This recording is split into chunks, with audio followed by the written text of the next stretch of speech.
नमस्कार, मेरे यूट्यूब मंच यूएनएन भारत में आपका स्वागत है।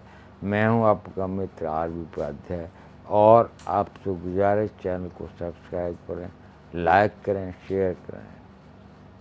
प्रधानमंत्री का भाषण लाल किले की प्राचीर से भाषण न होकर केवल लफाजी था।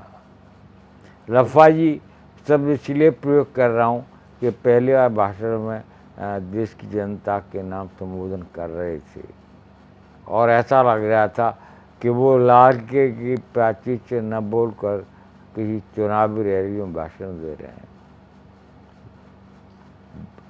जो निराशाजनक है। पहली बात उन्होंने कही कि मैं भ्रष्टाचार के खिलाफ लड़ रहा हूँ और मेरी इमेज खराब हो रही है, फिर भी मैं लड़ रहा हूँ भ्रष्टाचार के खिलाफ। अरे भाई, कहाँ दिखना चाहिए भ्रष्टाचार के खिलाफ लड़ रहे हैं आप?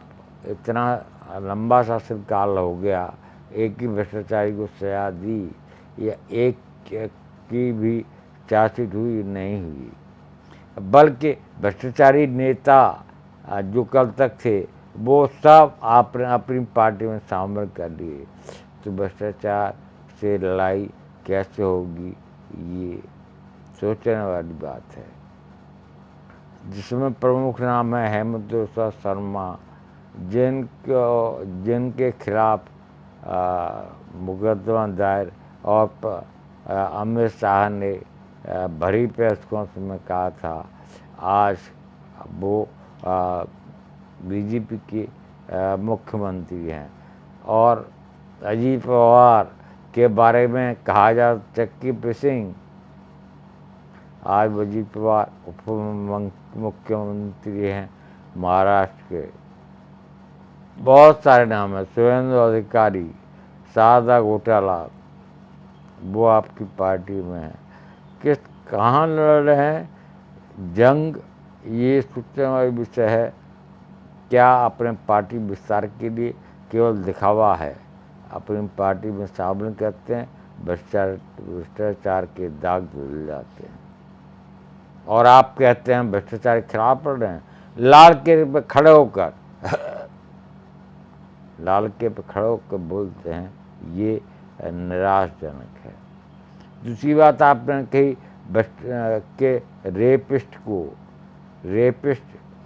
आपके उत्तर प्रदेश में हाथरस कांड या उन्नाव कांड का जिक्र नहीं किया।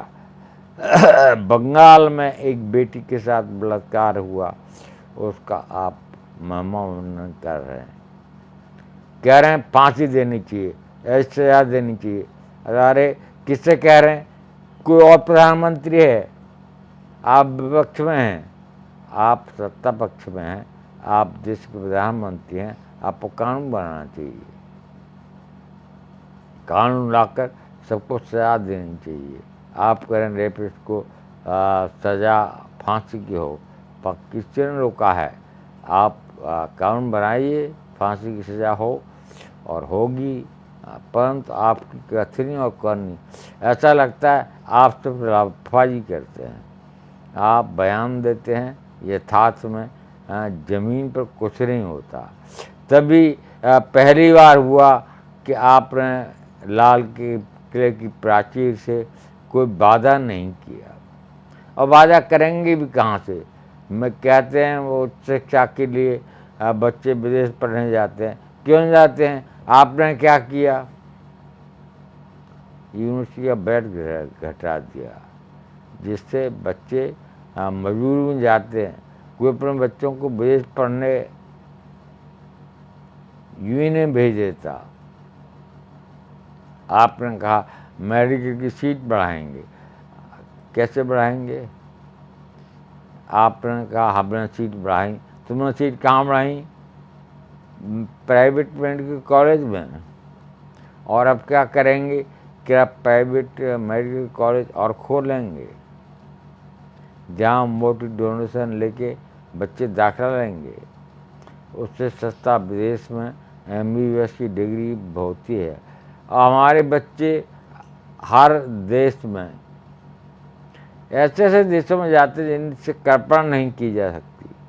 परंतु आप व्यवस्था नहीं कर पाए और अपना फेलियर छुपाने के लिए कहते हैं मेरी इमेज गिर रही है।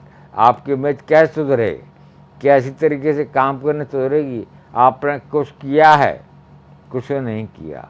न मेडिकल की सीटें बढ़ाई, न आपने रेपिस्ट को फांसी की सजा दी, न आपने भ्रष्टाचार के खिलाफ लड़ाई।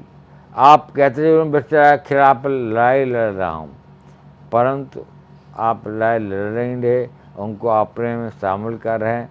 और सबसे बड़ा खुलासा हिंडनबर्ग की रिपोर्ट है जो बताती है कैसे अडानी ने खेल किया, भ्रष्टाचार का बहुत बड़ा खेल किया। और वो आपके करीबी हैं या सरकार चलाते हैं या सरकार को फंडिंग करते हैं, इसीलिए आप एक बार भी अडानी का नाम नहीं लेते, उसके खिलाफ कोई कार्रवाई नहीं करते। और सेबी की चीफ जिनका क्या अडानी के साथ संबंध और इन्वेस्टमेंट है, वो इस्तीफा तक नहीं देती, कोई एफआईआर नहीं होती।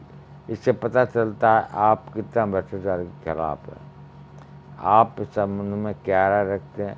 कमेंट करिए। आपके कमेंट हमारा मार्गदर्शन करते हैं। और पुनः आपसे गुजारिश, चैनल को सब्सक्राइब और लाइक और शेयर करें।